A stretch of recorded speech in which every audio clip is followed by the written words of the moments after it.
Ms. Skare, when you fired that shot, did you know Martell was behind that door? No, sir, I didn't. Did you mean to hurt Martell? Not at all. Tell this jury, what was your intent when that gun fired?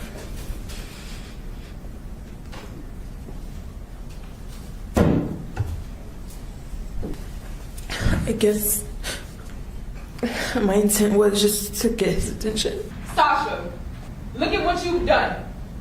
You've gathered everyone together out of your own selfishness, just to get viewed as the person you truly and exactly are. How does it feel? You deserve this. Your time is up, and the time has come for you to pay for what you've done. Lying, manipulating, deceiving, hurting, and destroying others emotionally and physically get you nowhere in life, but the place you will be suffering in for the rest of your life. So fix your sheets, if you have any, because you've made your bed and now it's time to lay in it. Apartment 1205, 4th floor. The Towers at La Cantera, San Antonio. The door was deadbolted from the inside, and nobody was answering. Is that a bully hole? That's weird. Police! It took a maintenance crew with a drill to get through it.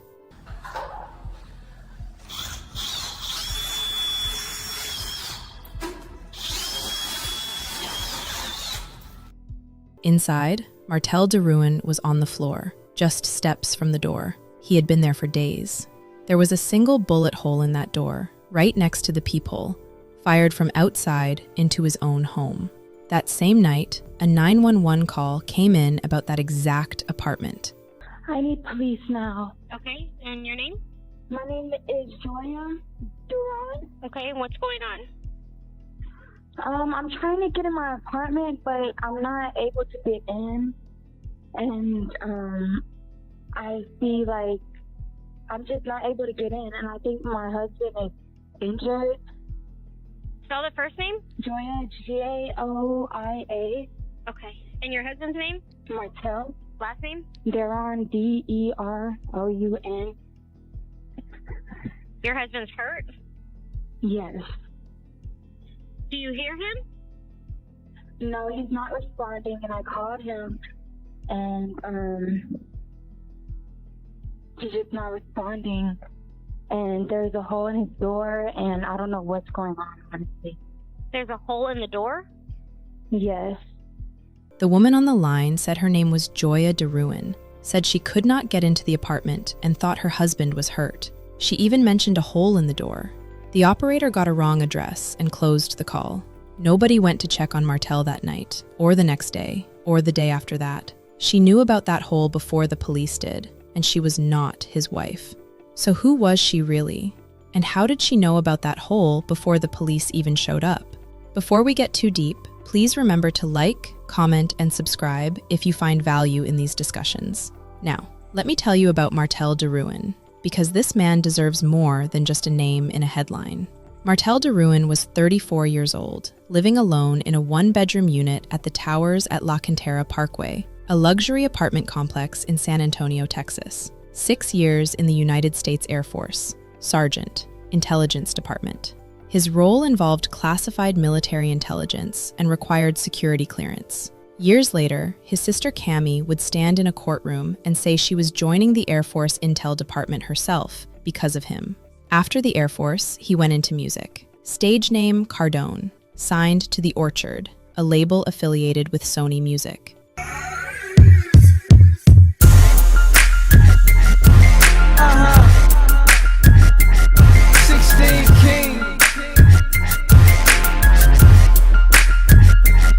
Pull up on the block, I got 'em like no. The little mama drop it, she got 'em like whoa. See them haters jocking almost everywhere we go. Reaching to my pockets and the money unfold. Pull up on the block, I got 'em like no. The little mama drop it, she got 'em like whoa. See them haters jocking almost everywhere we go. Reaching to my pockets and the money unfold. 16, king is the 16. It's like I got a lot of haters now because my wrist bling. Seems I got a lot of fakers now, they blowing big sticks. He had his own studio, worked as a sound engineer for other artists coming up in San Antonio, and was studying music engineering in college, all at once. The people who worked with him said he was talented and humble in equal measure. Now here is something that surprised a lot of people about Martell. He was a cousin of Beyoncé through his grandmother, Agnes DeRouen. He never brought it up, not once. The people around him had to put it in his professional bio because Martell would not do it himself. He had the connection. He just never thought it was his to use. His friend and fellow musician Brian Mitchell put it this way. He was just real just subtle dude, man. Quiet. That's not even something he would even mention to people. We just have to put it in his bios because it's worthy to put in there, but he doesn't like stuff like that. And then there was Joya, the woman who knew him longest, Joya Jenkins DeRouen. They had known each other since their teenage years, long before the Air Force and long before the music career. Martell went through basic training. They kept in touch across the distance, and when it was over, they got married. That was in 2007. By the time of his passing, Martell and Joya had been separated for about 2 years. Not divorced, just separated. And even then, they stayed close. They still spent time together most weeks. Joya had even gone to his apartment a few days before he was found to do his hair because he had a show coming up that Saturday and he was excited about it. That detail matters more than it seems right now. In court, his sister Cammie described her brother this way. Martell was a multi-talented man. He was going to college for engineering music alongside with being an artist. Martell had a great ear for music. He encouraged everyone around him to make music, including myself. He was the true definition of a multitasker and a go-getter. Martell was a huge inspiration to anyone who was around him or met him. He encouraged and displayed to others that any of your goals can be achieved. Martell was a very talented artistically. He was able to sketch drawings and paint beautiful murals of his interests, such as his favorite basketball players. Did I mention that he was also very good at basketball? He pursued many careers, such as an airman, an artist, a musician, an engineer, real estate, and a food connoisseur. Yes, he was a food lover such as myself. My brother and I had much in common. From our personalities, our talents, interests, down to our freckles. Being Martell's sister, his goal was to always make me happy or see me smile. He was loving, kind, patient, generous, and always looked out for others before himself. He loved everyone, especially his family, and wanted to see others come together. He was not a confrontational person. I am proud and thankful to have had Martell as my brother. Outside of music and the military, Martell painted murals, pursued real estate, and was known among the people around him as someone who could cook, play basketball, and still show up for everyone in his life. Now, let me tell you about Sasha Skare, because before January 22nd, 2021, there was already a documented history that the people closest to Martell may not have fully known about. Sasha Skare was 21 years old at the time of Martell's passing. She was born in San Angelo, Texas, and moved to San Antonio in the 5th grade. In high school, she relocated to Florida for 2 years before eventually settling in Austin, Texas, where she lived with her mother. She freelanced as a graphic designer and was working toward a music career as a singer and songwriter. She had released music, performed shows, and appeared in music videos. In July 2019, she released an album called Higher Quality Volume 1. In 2020, she appeared on a web show called White Noise, talking about her music and a clothing line she was developing. Pay me no attention, do it, get it lifted. Thank God 'cause I'm gifted, you must got me twisted. Coming at me wicked, should I be killing simply? Make some motherfucking noise, I wanna hear y'all. I wouldn't try to compare myself to anyone. I try to be different from everybody else. You don't wanna fall in love with me, can you just let me be? The thought of it. Martell and Sasha first connected around 2016 or 2017. He messaged her on Instagram, asking if she would be in one of his music videos. She was 17. He told her he was 24 or 25. He was actually closer to 30. Over the following years, Sasha made flyers for his shows, helped record music, and collaborated with him creatively. They recorded at his personal studio, first at his home in the Dominion area of San Antonio, and later at the towers at La Cantera. Over time, the friendship shifted. By early 2020, they were in a romantic relationship. Martell would drive to Austin to pick Sasha up, she had no car of her own, and bring her back to his apartment in San Antonio, where she would visit a couple of times a month. What Martell allegedly did not know, and what the people closest to him may not have known either, goes back to November 2019. On the day after Thanksgiving, November 29, 2019, Austin police responded to a shooting on North Lamar Boulevard. When they arrived, they found 21-year-old Andrew Bass in the back seat of a gray Kia Rio, seriously injured from a gunshot. Emergency responders performed CPR at the scene. Andrew Bass did not make it. He was 21 years old and left behind a young daughter. Also at the scene was Sasha Skare. Sasha told police that she and Andrew had gone to meet someone to make a purchase. She said Andrew got out of the car to meet the other man, and moments later, she heard gunshots. She said she ran to help him and found him in a struggle with another man. She claimed she had no prior connection to the person they were meeting. When investigators looked at the other man's phone, the messages told a completely different story. Sasha had known him since 2018. According to the other man, Sasha had set up the meeting. When Bass and Sasha arrived, things turned violent. Both men were injured. The other man made it to a nearby business and called 911. Bass did not make it. According to investigators, the evidence pointed to a planned robbery. Sasha was charged with aggravated robbery with a deadly weapon. She was eventually taken into custody by the Lone Star Fugitive Task Force in December 2019 after being featured on a local news segment called Marshall's Most Wanted. She posted bond in January 2020. In March 2020, Sasha was one of 3 people seriously injured when a propane tank connected to a gas line developed a fracture and leaked inside a residential building. The explosion left Sasha with visible injuries to her face. Those injuries healed significantly in the months that followed. Now, January 22nd, 2021. That Friday, Martell drove to Austin to pick Sasha up from her mother's house, as he often did. The two came back to his apartment at the Towers, arriving at around noon. They had plans to work on an upcoming show that weekend. Martell had been excited about it. Just days earlier, he had gone to Joya's apartment to get his hair done, and she later recalled how much he was looking forward to it.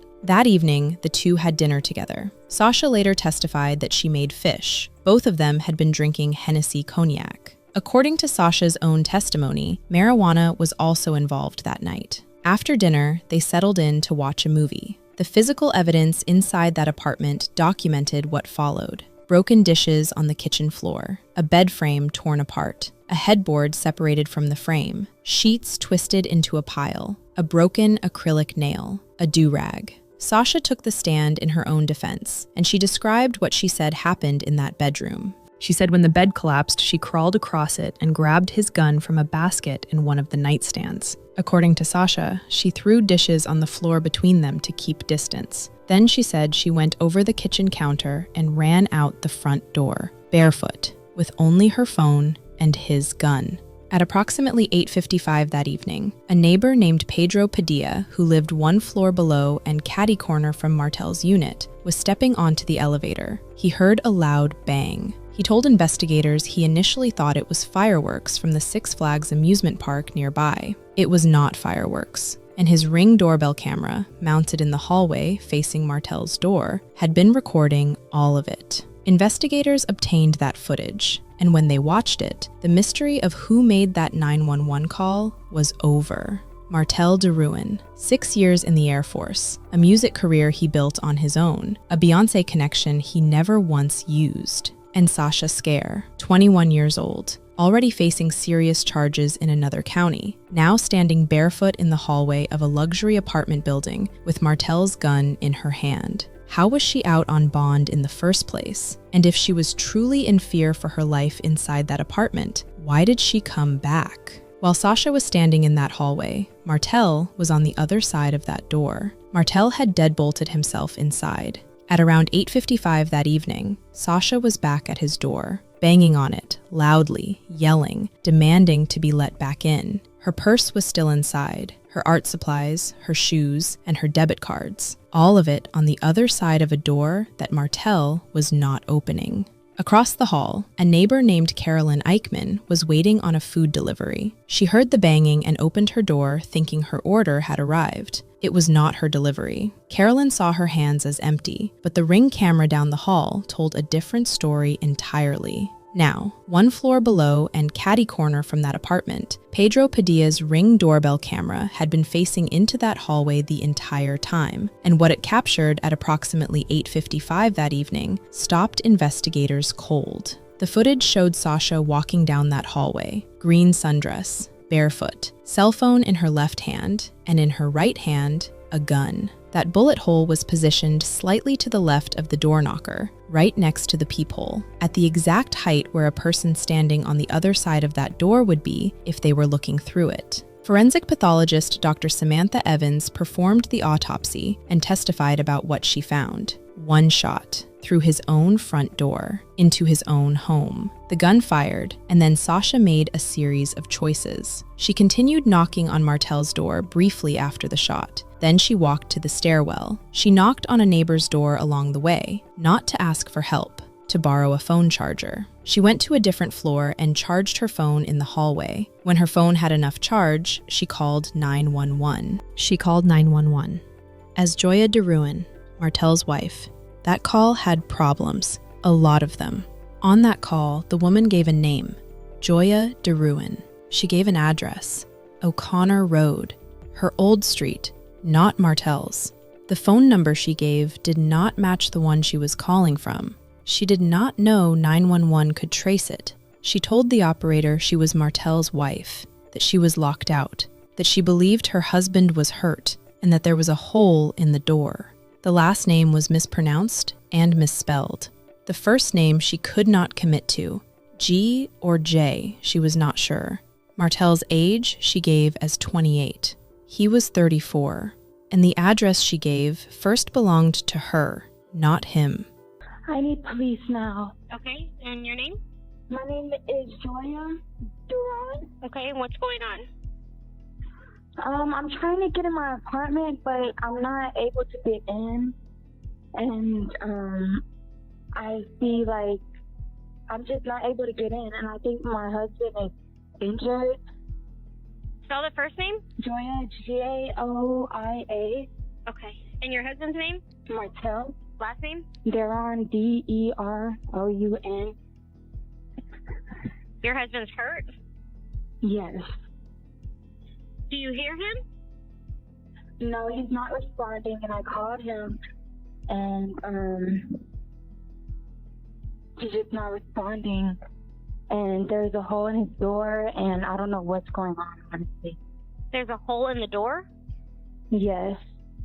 10 police on the hunt to catch an accused killer. Tonight, this woman is wanted for the murder of a man found dead inside his upscale La Cantera apartment. Tonight, KENS 5 is learning the 21-year-old suspect is connected to a deadly drug deal in Austin from 2019. Eyewitness News reporter Henry Ramos shares brand new insight about the wanted suspect. This is 21-year-old Sasha Skare. San Antonio police say she is wanted for the murder of 34-year-old Martell DeRouen. On Tuesday, police found him dead with a gunshot wound at these apartments off La Cantera Parkway. As someone called police to check on the victim after not hearing from him in days. We're looking for Sasha Skare. She is currently wanted for aggravated robbery with a deadly weapon. Skare seems to be no stranger to the law. Back in November 2019, she was wanted by Austin police for her alleged role in a drug deal that resulted in Austin's 33rd homicide that year. One person died in that shooting and another person was hurt. Austin police put out this flyer asking for the public's help to find her. Shortly after, Skare was arrested in our area. KENS 5 confirmed late Wednesday the 21-year-old's connection to that aggravated robbery out of Austin through Bexar County records. According to online records, Skare has been out on bond since January of 2020. Henry joins us live from San Antonio Police Headquarters. Henry, in this murder at La Cantera Apartments, how did police say the victim and suspect knew each other? Well, to be frank with you, Aaron, police aren't revealing many details about this case at this hour. We don't know how the suspect and the victim know each other. We don't even know what links Skare to this murder. We do know that when police arrived to that apartment, they actually had to have a maintenance man let them in, and that is when they made that disturbing discovery. In the meantime, if you know the whereabouts of Skare, you're asked to contact police immediately. We're live downtown tonight. Henry Ramos, KENS 5 Eyewitness News. As the search continues for a 21-year-old woman accused of killing a man at his La Cantera apartment, we are learning more about the suspect's lengthy criminal history. And it turns out Sasha Skare, a San Antonio native, was recently involved in another homicide in Austin. Devin Clark lays out a timeline of events tied to the murder suspect. She was once an aspiring music artist, but within the past few years, Sasha Skare has become more popular for other reasons. Travis County records show that back in 2019, Skare was indicted on charges of aggravated robbery with a deadly weapon. Investigators say that she and her boyfriend set up a meeting to allegedly rob a drug dealer, but it ended in an exchange of gunfire that left the drug dealer wounded and her boyfriend dead. Court documents state that Skare left to Converse, where she was caught and taken into custody by the Lone Star Fugitive Task Force in December of 2019. In January of 2020, it appears Skare posted a surety bond, which is a promise to pay. This after signing a form stating that she was indigent. That case is still pending. Now, last month, Skare appeared in a web show promoting her music career, but a few weeks later, she'd be tangled in another murder case. On Tuesday, San Antonio rapper Martell DeRouen, also known as Cardone, was found shot to death in his La Cantera apartment home. It's unclear his relationship with Skare, but police believe she is the one who pulled the trigger. And right now, there is an active murder warrant out for Skare's arrest, and today, San Antonio police told me that they do believe, wherever she is, that she is armed and possibly dangerous. So if you have any information on where Skare is right now, you're asked to call the San Antonio Police Department's homicide unit. The number for that, 210-207-7635. Reporting outside of Public Safety Headquarters, Devin Clark, KSAT 12 News. Joya DeRouen heard that call in court. Here is what she said. Well, number one, she pronounced my name wrong. My last name is not DeRouen, it's DeRouen. She spelled it wrong. My first name, you couldn't tell whether she was going to spell it with a G or a J. It's with a J. And then Martell was not 28, he was 34. Just amongst a couple of other things that, were in the tape, it just was all over the place. It wasn't the correct information at all. Then investigators showed Joya the Ring camera footage. She said, "That's Sasha." Now, the 911 call had given the operator the wrong address. So when officers responded that night, they went to the wrong location. The call was closed. Nobody went to check on Martell. Not that night, not the next day, not the day after that. For 4 days, Martell DeRouen was alone in that apartment. Meanwhile, Sasha disposed of the gun in a dumpster near the building. Police later searched every dumpster in the surrounding area. They found nothing. The gun, a Smith & Wesson 9mm, was never recovered. On January 26, 2021, Martell's family could not reach him. His stepmom called Joya. "Have you heard from him?" Joya said she had spoken to him the week before when she did his hair. He had a show that Saturday. He had been excited about it. A family member called from Louisiana and requested a welfare check.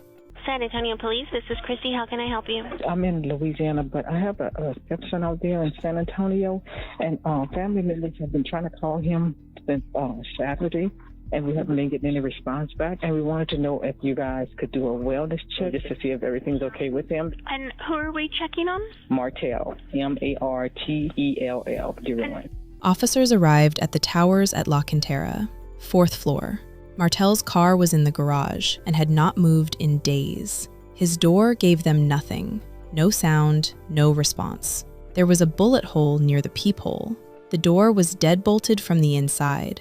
A key would not work. Maintenance was called to drill through the lock. And inside, just feet from that door, was Martell DeRouen. He had been there for 4 days. The apartment told a full story.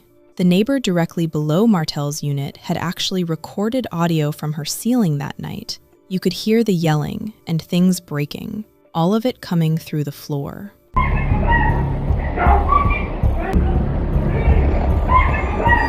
The closet had a gun case, a Smith & Wesson 9mm, empty. Investigators brought Joya in for questioning. Her unexpected arrival at the scene had put her briefly on their radar. But after speaking with her, and after playing her that 911 call, she became one of their most important witnesses. Ma'am, there's some officers up there, but it's best if you just stay down here right now. I'm gonna go talk to the office.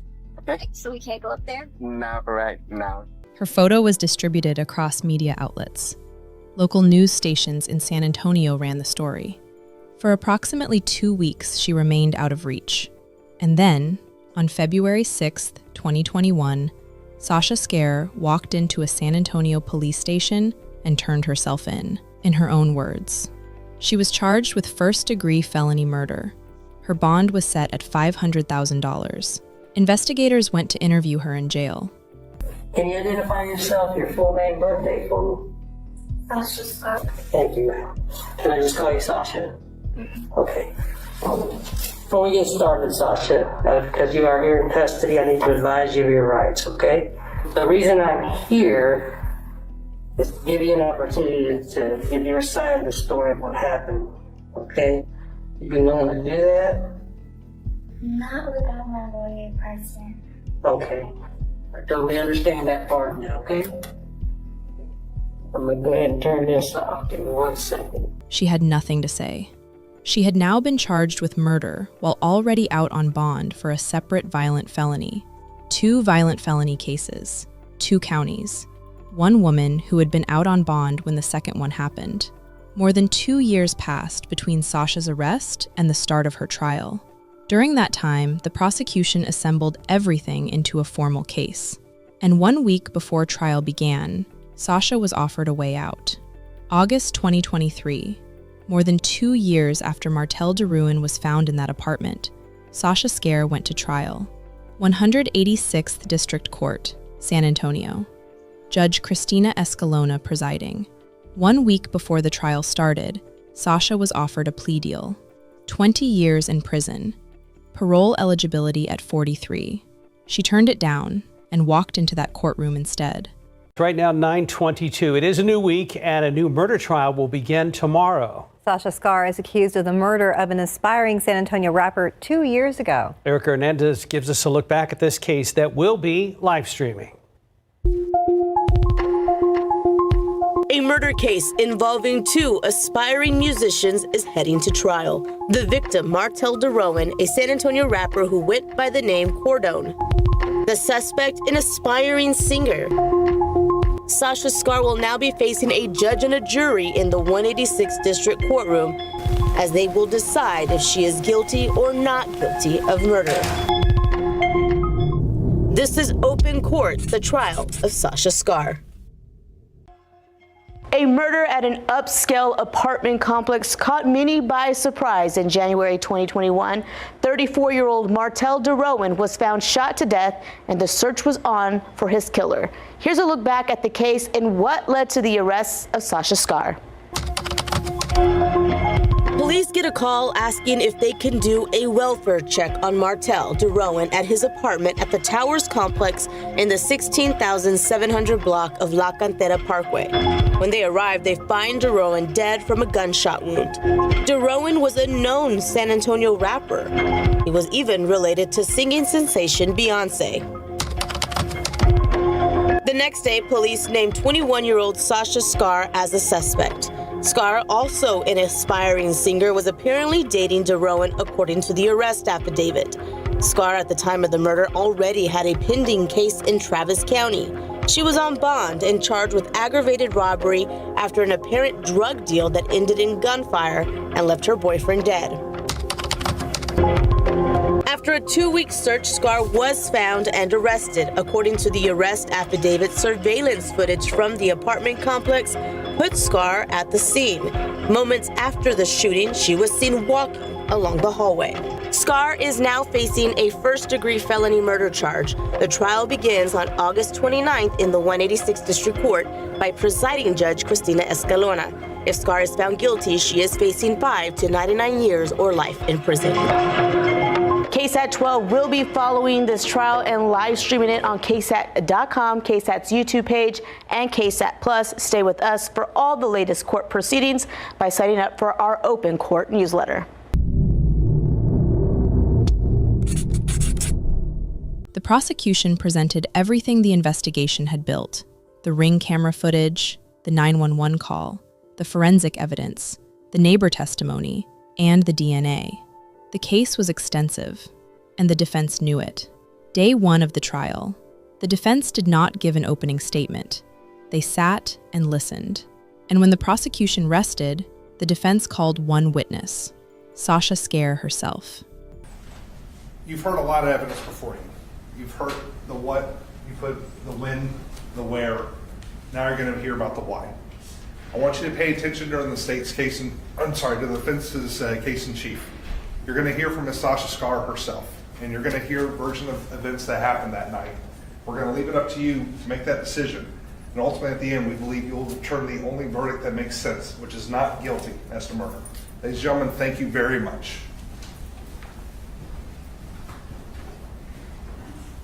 The defense calls Ms. Sasha Skare to the stand.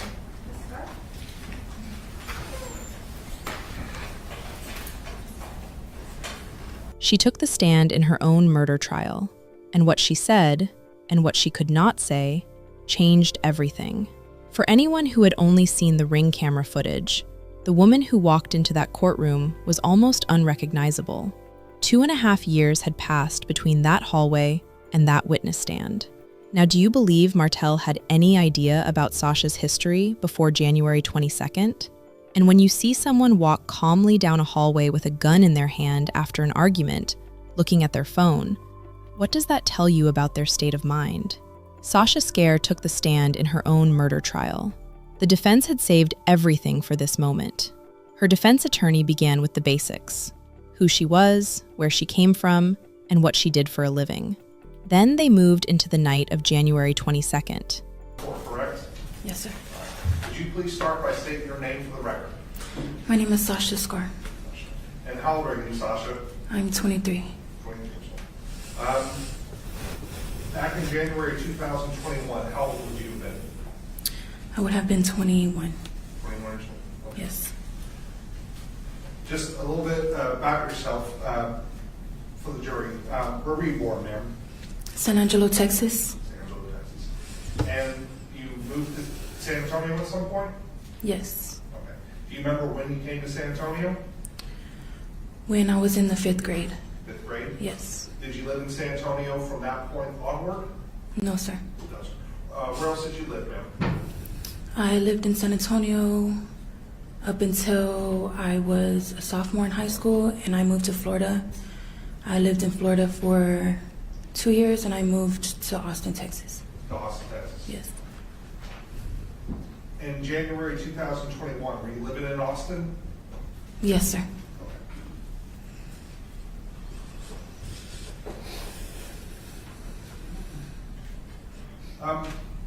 Ms. Skare, how were you employed, or what were you doing for a living in January 2021, the time leading up to that? I was a graphic designer, and I worked in marketing. More specifically, what kind of marketing? Marketing for businesses. I was more of a freelance marketer and graphic designer.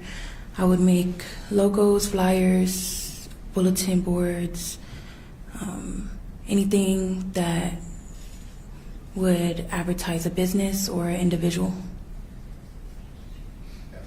Did you, were you involved in a music career of any type? Yes, sir. Would you explain to the jury what that entailed?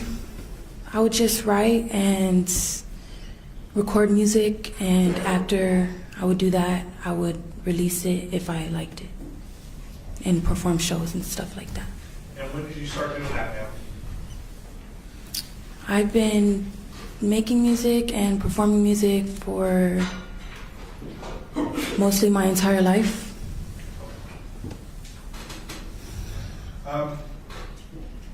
How did you come to meet Martell? One day, he had messaged me on Instagram and requested if I could be in one of his music videos. Do you remember approximately when that was? I don't remember exactly when it was. Okay. How many years before January 2021 did you know Martell? How long did you know him? I would say we met in 2017, 2016. And how old would you have been back then? 17. 17.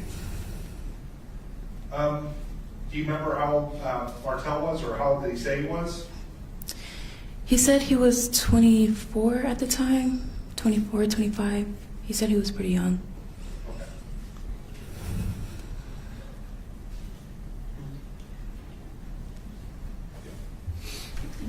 And how, you said that he had messaged you to be in a music video. What other, were you in any videos with Martell or for Martell? Yes, I was. Okay. Did you do any other work for Martell? Yes, I did. What kind of work? I made flyers for his shows. I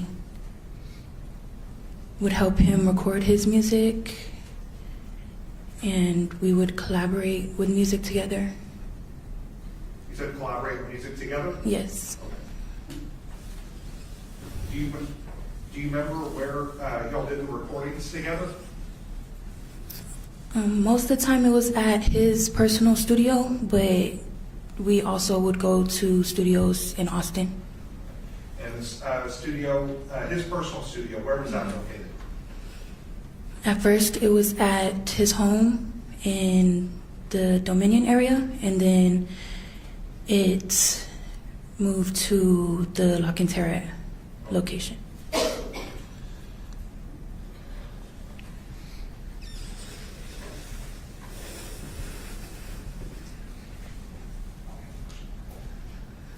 At some point, did yours and Martell's relationship move on from business and become more intimate? We started becoming really close friends after about 2 years. We became close. We would start hanging out a lot. We would start going out together, going out to eat and stuff like that. Did you and Martell ever have a dating or any kind of sexual relationship with each other? Yes, we did. Okay. No, it's not the most fun to put out personal life, but again, we just want you to be honest to everyone. When did y'all become more than friends? I would say it was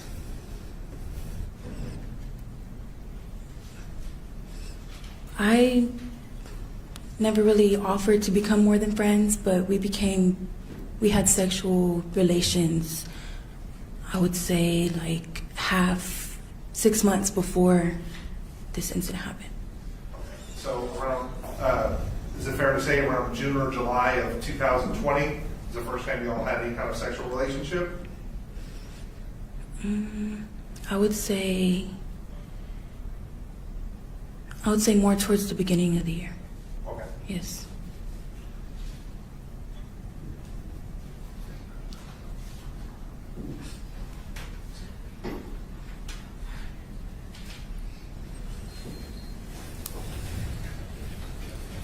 Did you ever stay the night at Martell's place?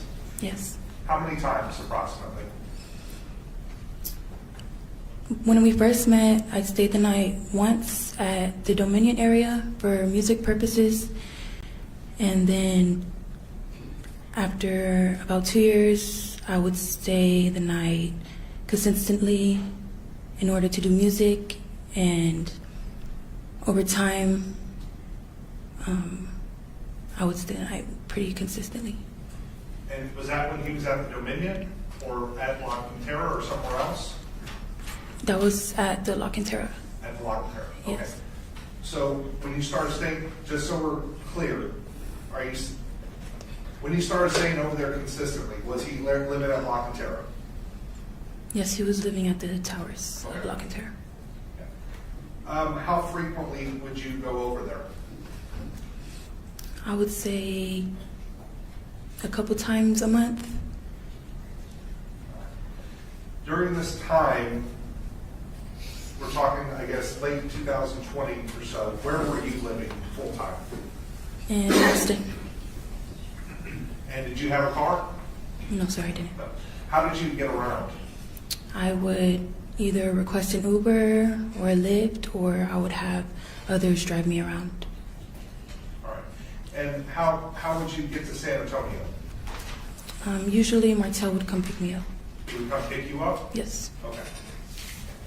Just speak up. I know you're soft spoken. Sorry. And I have bad hearing, so just try to speak up for me, ma'am. Let's start talking about Friday of January 22nd. Where were you that day? I was, in the morning, I was at my mom's house, and Martell picked me up, and we ended up going to San Antonio to his apartment. And just so we're clear, where's your mom's house located? In Austin. In Austin. All right. After Martell picked you up, where did you go? To his apartment. Okay. She walked the jury through the evening, arriving around noon. Show preparations, dinner, fish, Hennessy cognac, a movie, and then a FaceTime call from a male photographer that she said started the argument, the physical fight, the gun, the dishes on the floor, running out the front door, barefoot. We were planning for some shows we had the next day, and we initially agreed to come together to work on an upcoming show that we plan to have at a different date.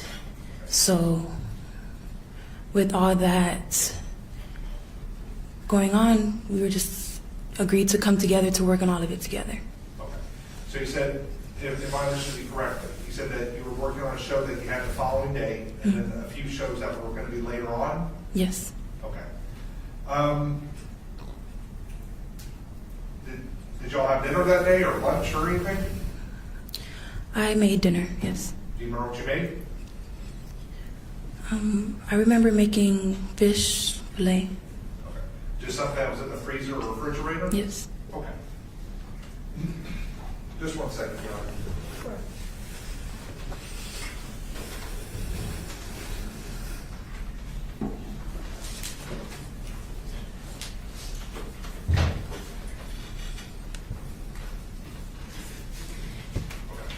Either prior or during dinner, were either of you consuming alcohol? Yes, sir.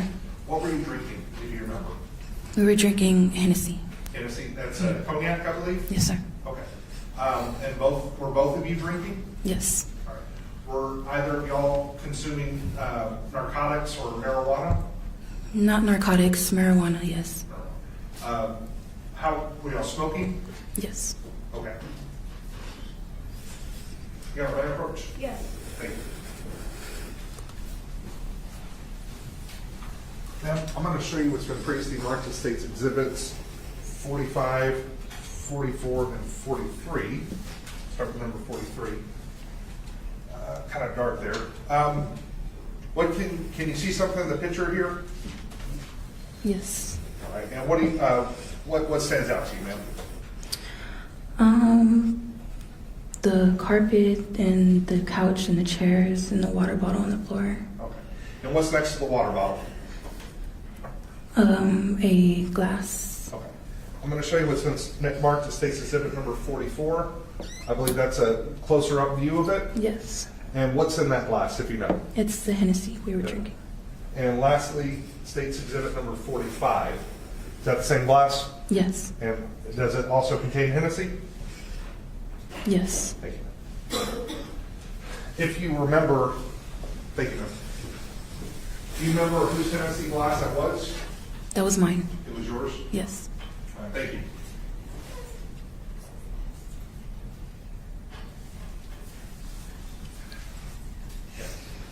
And you're on approach again? Yes. Thank you, ma'am. I'm going to go through some more photos that were also from the apartment.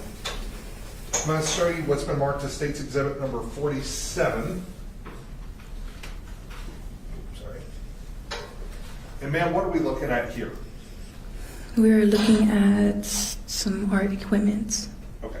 Art easel? Yes. Or, I think that's the right term. Are you a painter?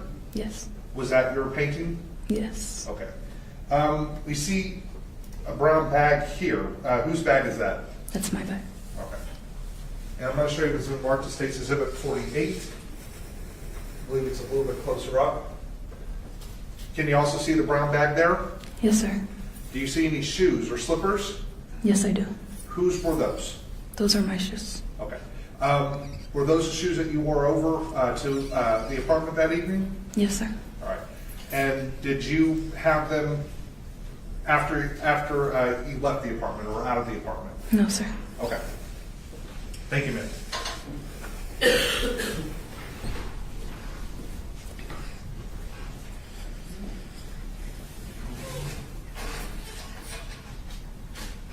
All right. So I believe you testified that you had made dinner. You said you had fish? Yes. Okay.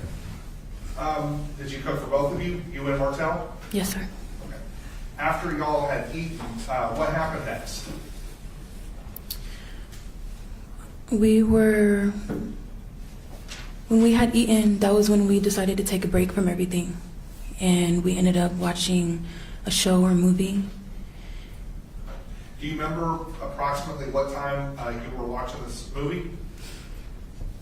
Around 7 or 8. 7 or 8 p.m.? Yes. All right. After the movie, what happened?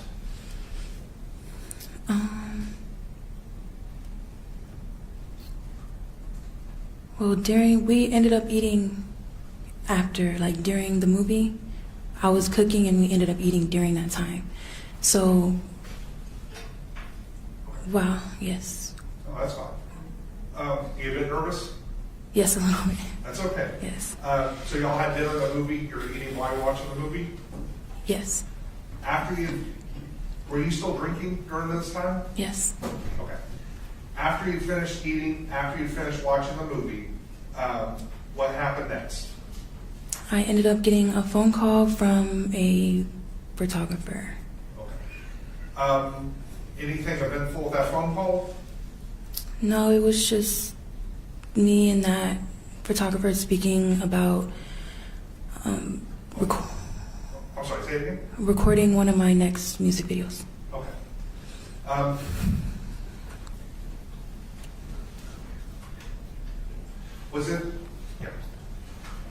Was that phone call, was it private?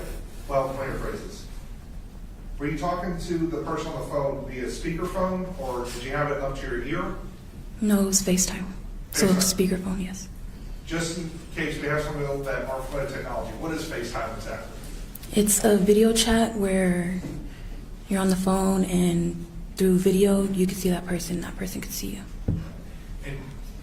And just so we're clear, it's video, is the audio's on speakerphone? Yes. So if somebody sitting next to you, they could hear what's being said? Yes. Okay. Where was Martell during this phone call? He was on the couch. Okay. And where were you talking on the phone? I was in the kitchen talking on the phone. And the kitchen and the living room. How far apart were the kitchen and the living room? Sorry. They were pretty much in the same space. Were they separated by a wall? Yes, by a counter, a bar. A counter, but not a full wall? No. All right, thank you, ma'am. After the phone call, Sasha, what happened next? I had ended up going to lay down. Where did you go to lay down?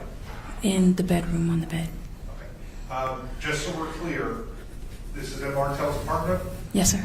And how many bedrooms are in this apartment? Just one. Just one. You said you went, after you laid down on the bed, what happened next? I was getting ready to go to sleep. I was scrolling on my phone, and Martell came into the room and turned the lights on. I'm sorry, I didn't hear the last part, ma'am. He came into the room and turned the lights on? Turned the lights on? Yes. If he turned the lights on, is it a fair assumption to say the lights were off when you were laying down? Yes. Okay. After that, what happened? He just asked me to leave his apartment. And you're on a van approach again? Yes. Thank you.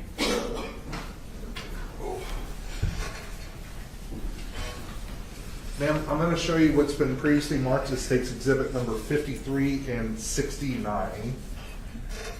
First off, I know you probably answered, but what are we looking at there? That is a bed that was in the bedroom. You said, is that Martell's bedroom? Yes. Okay. And number 69? That is a few of my things. Okay. Do we also see a bed there? Yes. All right. Just so we have an idea, I'm going to go back to State's Exhibit number 53. I know it gets kind of confusing, but if we're looking, you're facing the headboard. So this would be the left side and off to the right side. Which side were you, where were you laying approximately? I was on to the left side. So facing over here, you would have been laying on this side over here? Yes. Okay, thank you, ma'am.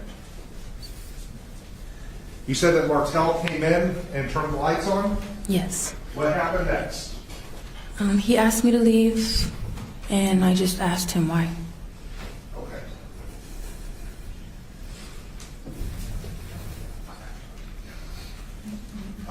You asked him why. Did he say anything else?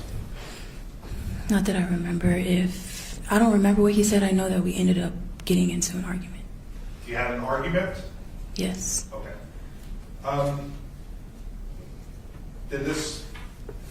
Was it a verbal argument? Yes. Okay. If you recall, what was he saying at the time?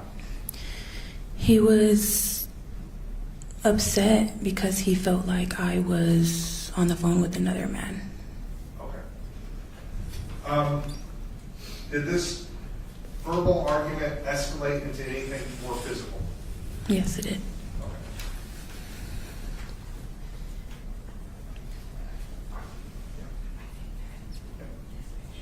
Just 1 second, Judge. I'm sorry, we're supposed to.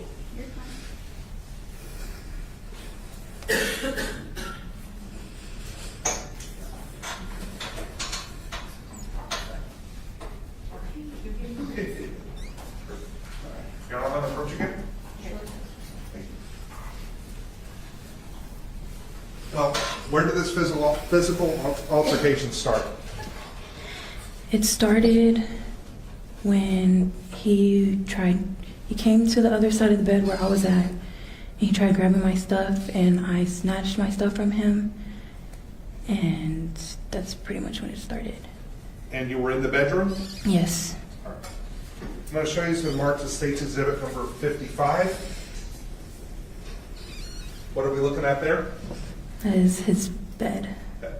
Do you see some sheets and comforter? I see only a comforter. Okay. Where is that at? In the bottom corner of the bed. Near the foot of the bed, is that correct? Yes, sir. Okay. Was the bed made up when you first started laying down? Yes, sir. How did the sheets arrive in this state? I have no idea.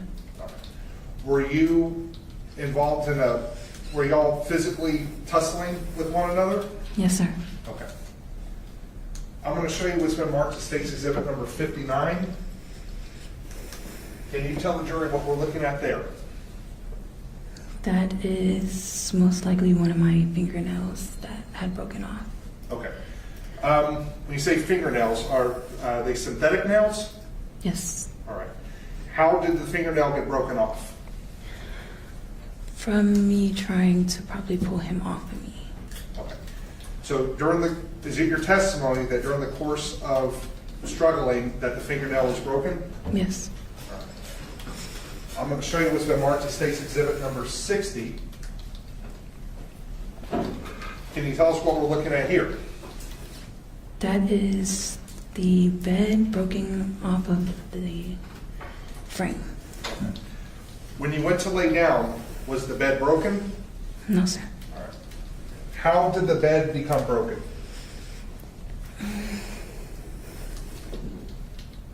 When I had snatched my stuff from him, he had tackled me onto the bed, and for what felt like a long time, he was hitting me, choking me, until up to the point where I couldn't breathe. And then the bed just broke all of a sudden. Okay. Did you feel the bed fall or collapse? Yes. Okay. Thank you, ma'am.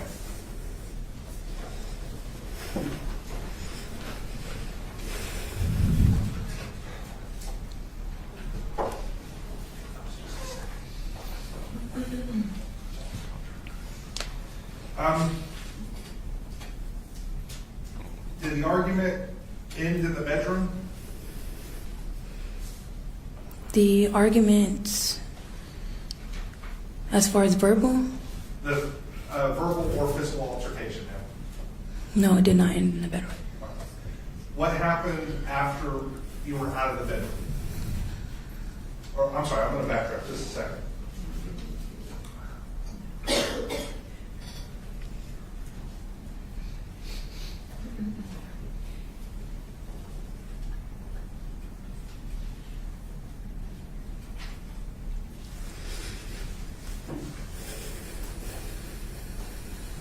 Backing up to when y'all were in the bedroom together,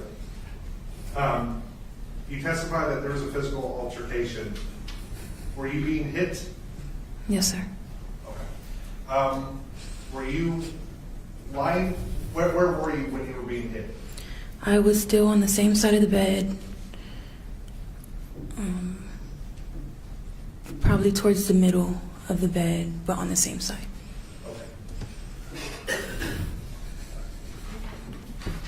Just 1 second, Judge. We're still looking.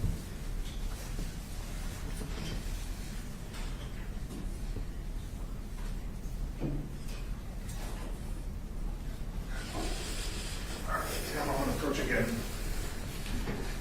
I'm going to show you again what's been marked as State's Exhibit number 54. I believe you testified that you were on an orientation of this picture up towards the top of the bed. In the middle. In the middle? Yes. Okay.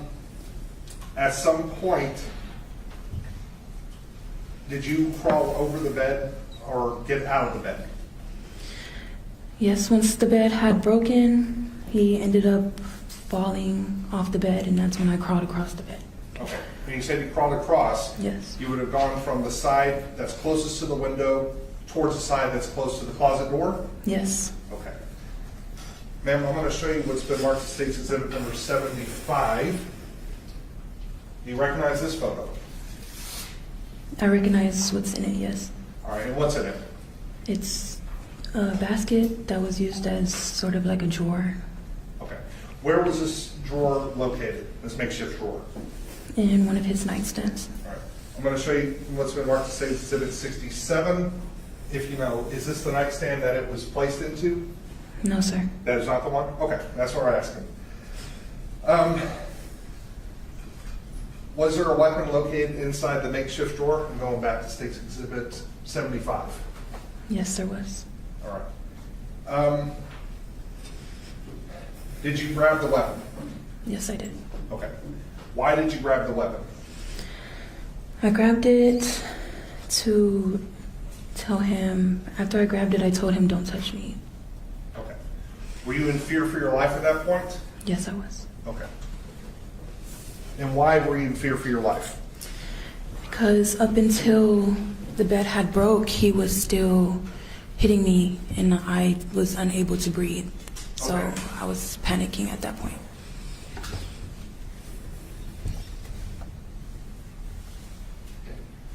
After you grabbed the weapon, the gun, what happened next?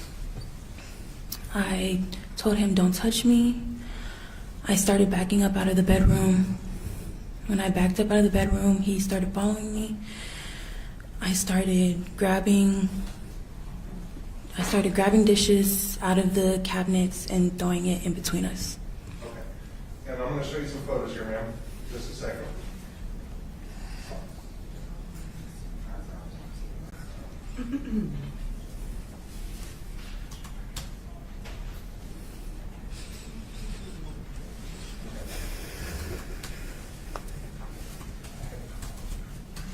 Just 1 second, Aaron. I'm sorry. It's fine.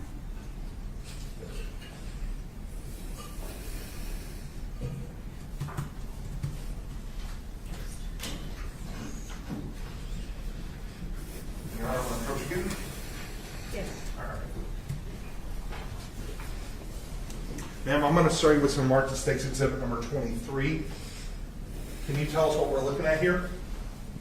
That is the kitchen with the broken glass on the floor. Okay. And the broken glass, where do you see it in relation to the counter? I would say it's in the middle of the kitchen, closest to the counter. Okay. And just so we're clear, do you see a door leading into another room in this photo? Yes, sir. Where does that door lead to? To the bedroom. So when you came out of the bedroom, you were in the kitchen area? Yes, sir. And showing you what's been marked as State's Exhibit 24. What is this a picture of? It's a picture of the broken dishes that I had through. And similarly, State's Exhibit 25. Is this if you know, is this also a photo of the kitchen? Yes, sir. Okay. I'm going to also show you what's marked as State's Exhibit number 22. Do you see anything out of place in this photo? Yes, I do. What do you see? The chair that is fallen over. If you know, how did the chair get knocked over? I don't know. You don't know. How it got knocked over. Was it part of the struggle in the apartment that night, if you know? No, it wasn't.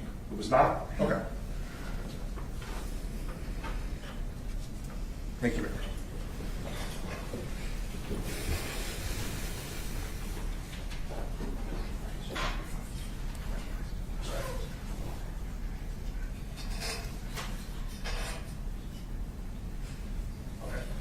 So we saw the broken dishes.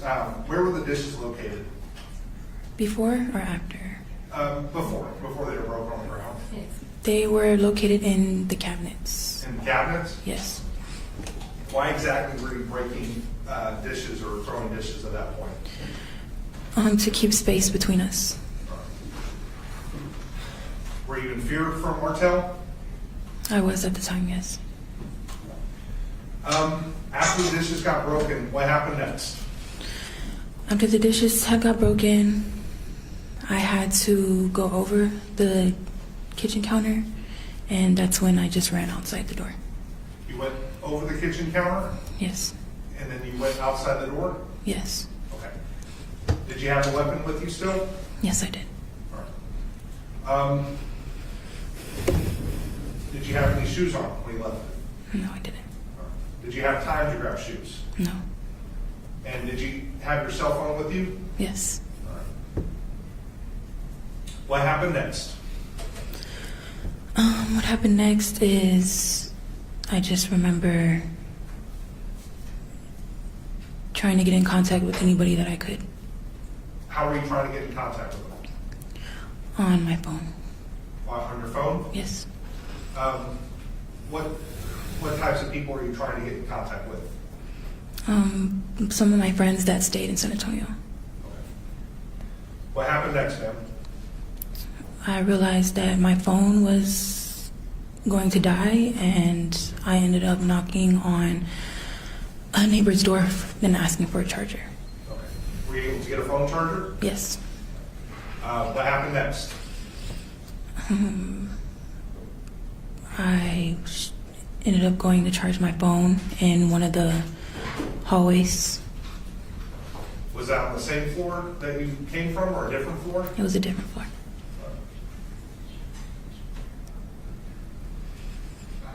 What happened next?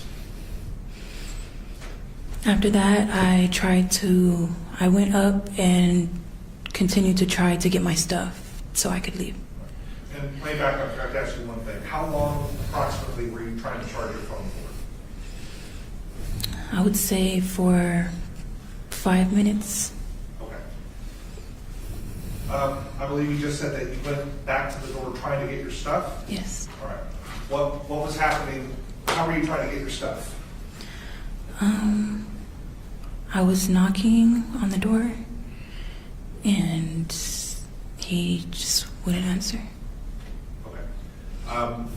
Were you loudly knocking, yelling? Yes. Okay. Were you upset at that time? Yes. All right. Describe for us, how were you banging on the door?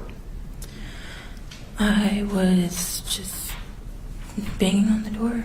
I had the gun in my hands, and I was banging on the door with the gun. You were banging on the door that had the firearm in your hand? Yes, I had my phone in one hand and I had the gun in the other hand.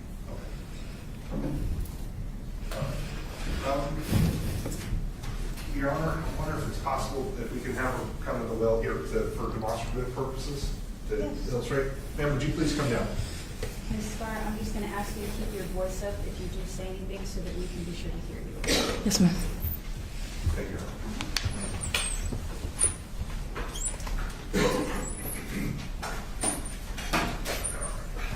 Sorry. I know this isn't an exact approximation. Oh, just was it? Good idea. Yeah. Hang on, we're going to get set up. Ma'am, we're going to, assuming or pretending that this is a door and this is the hallway. Do you understand? How are you banging on this door? And speak up for the court and jury. Sorry. I had my phone in my hand, I had the gun in my other hand, and I was banging on the door with the gun. If you remember, were you kicking the door as well? No, sir. No. Approximately how high, well, on this door, do you remember, again, you're in the hallway, this is leading in, which side was the door handle on? Okay, to your right? Yes, sir. All right. Where approximately was there people in the store? Yes, sir. Where approximately was the people? It was About eye level to you? It'd be fair to say about 5 feet or so? Okay. Kind of a crazy question, but was this door see-through? No, sir. All right. You couldn't see anything through it? All right. Yeah. Ma'am, you can sit back. Thank you. Thank you, Your Honor. Oh, wait, hold on just a second, ma'am. 1 second.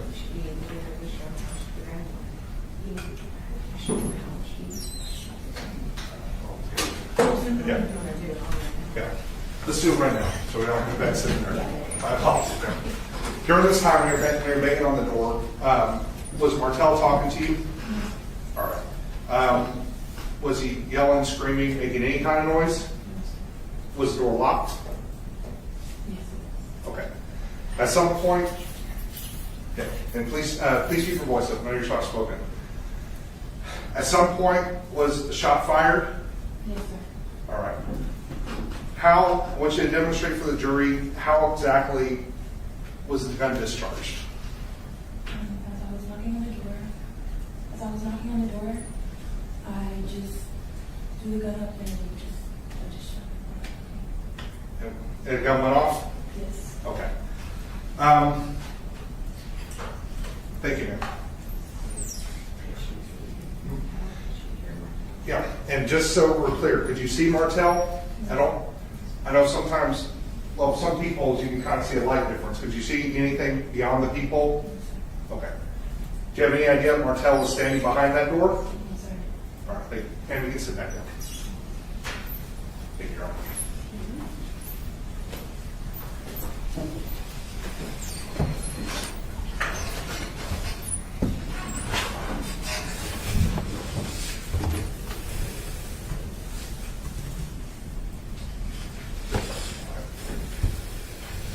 Ma'am, you testified that after you left the apartment the first time that you were banging on the door. Is that correct? That I came back and started banging on the door? No, ma'am. I believe you testified that you went over the kitchen counter and then you left the apartment through the front door. Yes. At some point, you went back to the door. You were banging on it, kicking, yelling. I was banging on it and I was yelling. Was Martell ever talking to you during this time? No, sir. Did he answer you in any way? No, sir. And did you know he was standing behind the door? No, sir, I didn't. Okay. After the gun goes off, what happened next? I continued to knock on the door, and after that, I walked to the stairwell right across from the door. And when you went to the stairwell, what happened next? That's when I ended up calling the police. Okay. You heard previously it was admitted a 911 call where a caller identifies themselves as Joya. Do you remember hearing that? Yes, I remember hearing that. Who was the person that placed that 911 call? That was me. Your name is not Joya? No, sir. Okay. Why did you give a false name in the 911 call? At that time, I really wasn't in the right mind, and I'm not really used to calling the police, so I felt like since that was his wife, I just felt like I should, I guess, present myself as her. Were you scared that night? Yes, I was.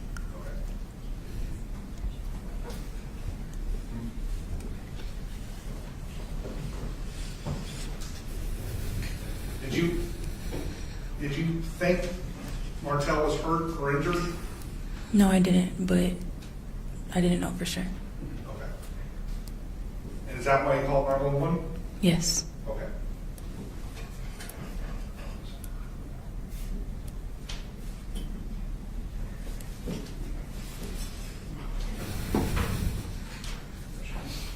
Just one moment. Got me approach again? Yes, sir.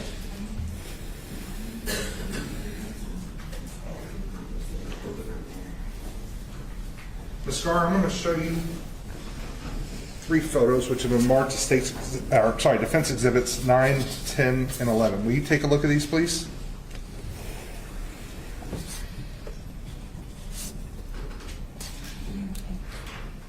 Yes. All right. Having had a chance to look at these photos, do you recognize them? Yes, I do. What are they photos of? They are photos of me. I'm sorry, say it again. They are photos of me. Okay. Who took these photos? I did. All right. Was it taken as a selfie? Yes. And when were these taken? A couple days after. A couple days Yes. after which date? After Friday the 22nd. All right. Your Honor, I'm going to tender to the state what's going to mark the state defense exhibits 9, 10, and 11. Okay. And any objection, we move to admit them.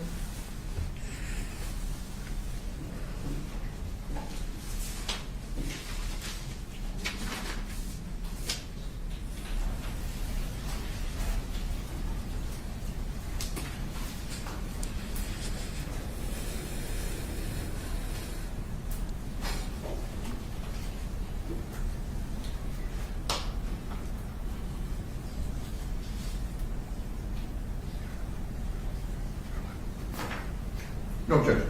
Thank you. Your Honor, may I publish? Defense exhibits 9, 10, and 11 are admitted. They may be published. Thank you, Your Honor. Ma'am, I'm going to start with what's going to mark this as defense exhibits 9. And just one second. How do you, well, I'm going to try to zoom in a little bit on this one. There we go. There you go. Okay. Very good. Ma'am, who's this a photo of? That's me. Okay. And again, you said, when were these photos taken? Were this photo taken? A couple days after. Okay. Do you have any visible injuries in this photo? Yes, I do. Which injuries do you have, ma'am? I have a bruised eye and a few scratches on my neck. Okay. I'm going to again show you, I'm going to show you what's been marked as defense exhibit number 10. Again, will you tell the jury what's in this photo? That's a photo of me. Was this photo taken at the same time as defense exhibit number 9, the previous photo? Yes. All right. And again, do you see any injuries in this photo? Yes, I do. Finally, strip there. What's been marked as defense exhibit number 11? Same question, ma'am. Who is this, and do you see any injuries? That is a photo of me, and yes, I see injuries. Okay. Where to? Where are the injuries at? I'm sorry. There's a bruised eye and there's scratches on my neck. Thank you, ma'am. Will you tell the jury when and how did you sustain those injuries? The night that I was on the night of the incident while I was on the bed. You know, I'm going to publish these to the jury. That's okay? Thank you. Thank you, ma'am.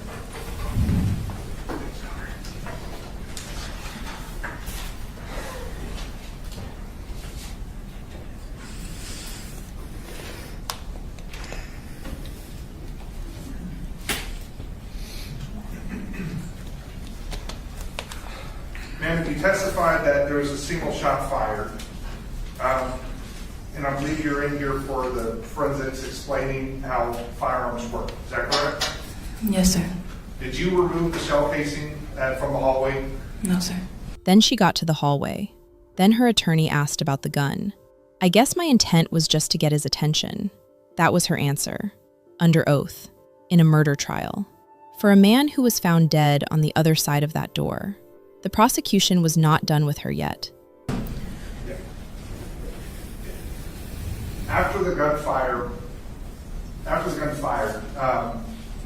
believe you said you called 911. Is that correct? Yes, sir. All right. What happened after you called 911, ma'am? After I called 911, I sat there and I waited for my ride. You had a ride. Did you leave the apartments? Yes. And where did you go? I went back to Austin. First I went to a hotel in San Antonio and then I went back to Austin. Okay.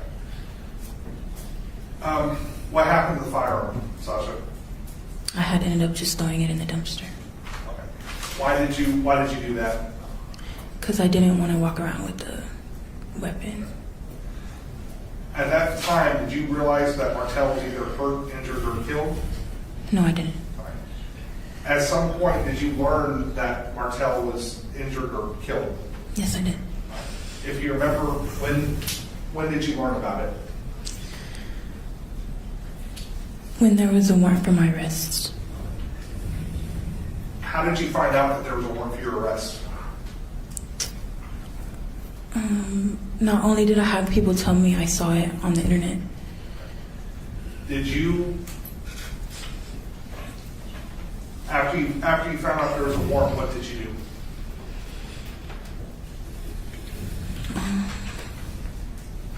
I just ended up calling my lawyers. Did you turn yourself in? Yes. Okay.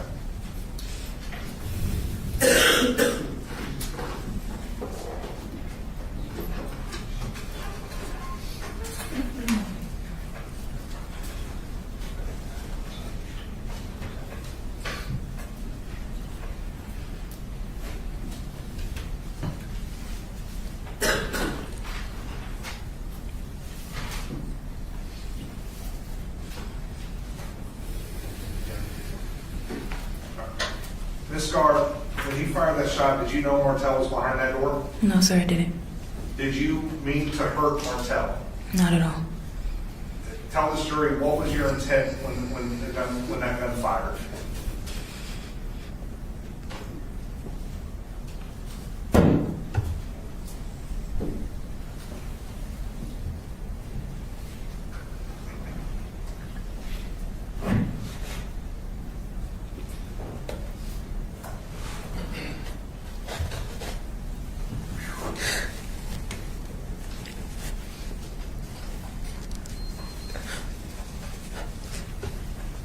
I guess my intent was just to get his attention. Thank you, ma'am. Your Honor will pass this witness. Then prosecutor Christopher Romans stood up. Cross-examination. He started with the basics. She had been in a relationship with Martell. She cared about him. She was at his apartment that night. She left with his gun. All of that she confirmed. Then he got to the part about coming back. She confirmed it. She was so frightened she left with his gun. And then she came back with that same gun to the same door. Romans kept going. She had a gun, a working phone, a neighbor who had just lent her a charger. Every resource to find safety was in her hands. Then Romans addressed the gun itself. The bullet hole was horizontal, straight through the door, at the height of a person's head standing on the other side. If she was banging on the door with the gun in her hand the way she demonstrated, the barrel would have been facing up. A bullet fired in that position would have gone into the ceiling, not through the door. Romans then asked her to demonstrate. She lifted it up and shot. Her words, her demonstration, in open court. And then Romans asked why. She had no answer for why she raised the gun. On the stand, she had admitted lifting it and firing, admitted lying to the 911 operator about who she was, admitted returning to the apartment she said she feared, and admitted staying silent about the assault when she had every opportunity to report it. And when she was asked directly why she raised the gun, she had nothing. The physical details of her account did not hold up either. The kitchen counter she claimed to have jumped over, photographs showed 3 ceramic bowls sitting undisturbed on the counter's surface. Romans showed her the photograph. The photographs of her belongings inside the apartment told a different story. The purse, the art supplies, the overnight clothes, all of it neatly stacked, undisturbed. Then there were the injury photos. 2 days after the shooting, on the advice of a lawyer, she photographed a black eye and scratches on her neck. No hospital visit, no police report. The documentation existed because someone told her to create it. Romans also pressed her on the 911 call. That was her explanation. She presented herself as his wife, gave the wrong address, and the call was closed. Martell was alone in that apartment for 4 more days. In closing, the prosecution put it directly. The defense closed by arguing that Sasha never intended to kill Martell. The gun fired as she was raising it. The confrontation had been real, her injuries were real, and her fear had been genuine. But the jury had seen everything. They watched her testify, heard her admit she lifted the gun and fired. They had the ring camera footage, the 911 call, and Joya's voice identifying her on both. The jury deliberated for just over 2 hours. Guilty. It took 2 hours to decide. The same jury stayed to decide her sentence. And Martell's family took the stand, one by one. His mother, Melissa Davis, spoke first. And then Cammie DeRouen stood up, Martell's sister, the woman who said in court that she was joining the Air Force Intel Department because of him. She stood in front of Sasha Skare and said this: "Fix your sheets if you have any, because you've made your bed and now it's time to lay in it." The jury deliberated on sentencing for 4.5 hours. You've reached a verdict, and to the foreperson of the jury, is that verdict unanimous? Yes, ma'am. If you could please hand the verdict form to the deputy. Thank you.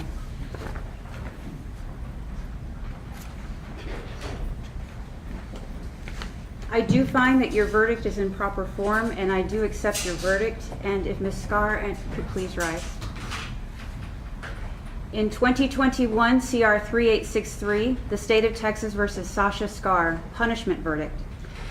We, the jury, having found that the defendant is guilty of the offense of murder, now return this verdict as to her punishment. 1, we assess her punishment at confinement in the institutional division of the Texas Department of Criminal Justice for a term of 55 years. In addition, we assess no fine.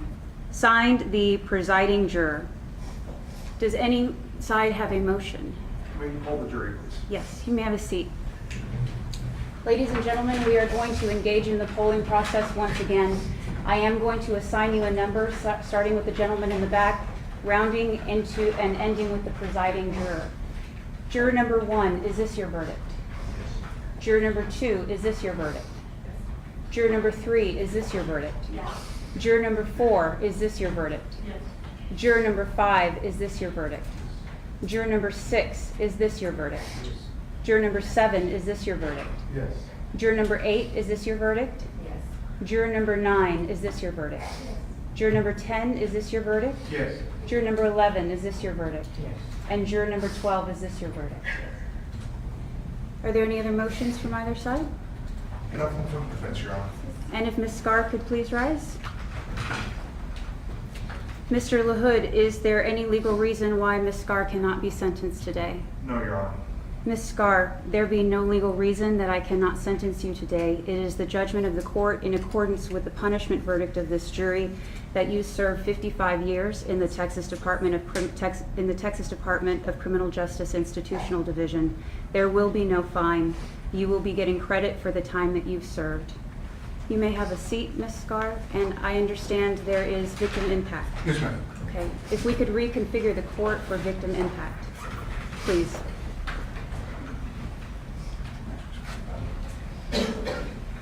Sasha Skare was sentenced to 55 years in prison. She will be eligible for parole in 2048. When that sentence was read, Sasha Skare had no reaction, no expression, nothing.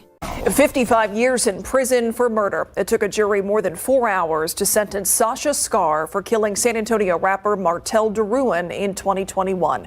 Erica Hernandez takes us inside the courtroom as DeRouin's sister shared some powerful words.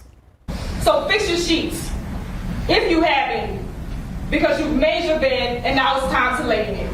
Cami DeRouen did not mince words as she faced the woman who killed her brother Martell DeRouen. Martell was found dead in his apartment back in January 2021. Sasha Skare was found guilty of his murder by a jury yesterday, and that same jury sentenced her today. We assessed her punishment at confinement in the institutional division of the Texas Department of Criminal Justice for a term of 55 years. That sentence more than doubled the proposed 20-year deal that was offered to Skare last week that she declined. And while there was no reaction from her, Martell's family in tears and satisfied with the sentence. And it was during victim impact statements that Cami DeRouen told Skare how her actions affected all those who knew and loved Martell. Sasha, the pain and agony that you brought upon my family is unbearable. You deserve this. Your time is up, and the time has come for you to pay for what you've done. This brings this case to an end. Skare will now be sent to a Texas prison where she must serve half of that 55 years before she's eligible for parole. At the Cadena Reeves Justice Center, Erica Hernandez, KSAT 12 News. Martell's family was in tears, and those closest to him said justice had finally been served. Martell DeRouen was 34 years old. He served his country, built a music career, signed to a Sony-affiliated label, ran his own studio, studied music engineering in college, pursued real estate, painted murals, never once used his Beyoncé connection, not once. His people said he was real. His sister called him a go-getter, and his friend Brian Mitchell left it at 4 words. He was real. So dude man, why? Joya DeRouen said he was a nice and humble person and that he did not deserve what happened to him. Pay attention to what people show you. Actions over words, always. 2 men, 2 families, 1 woman connected to both. Sasha Skare's history was documented. It was on record, and Martell DeRouen paid the price. Martell DeRouen left behind a family that loved him. May Martell DeRouen rest in peace. I hope these stories help you recognize warning signs and encourage you to seek help or offer support before it's too late. I'll see you in the next episode of Crime of Passion. Thank you for watching. And friend, my brother was not only a musical artist with musical pursuits via Empire and the Orchard/Sony Music. Alongside with working with major producers and other artists, he was a disabled veteran who served 6 years in the United States Air Force in the Intel Department, which I am joining and will be following in my brother's footsteps. Martell was a multi-talented man. He was going to college for engineering music alongside with being an artist. Martell had a great ear for music. He encouraged everyone around him to make music, including myself. He was the true definition of a multitasker and a go-getter. Martell was a huge inspiration to anyone who was around him or met him. He encouraged and displayed to others that any of your goals can be achieved. Martell was a very talented artistically.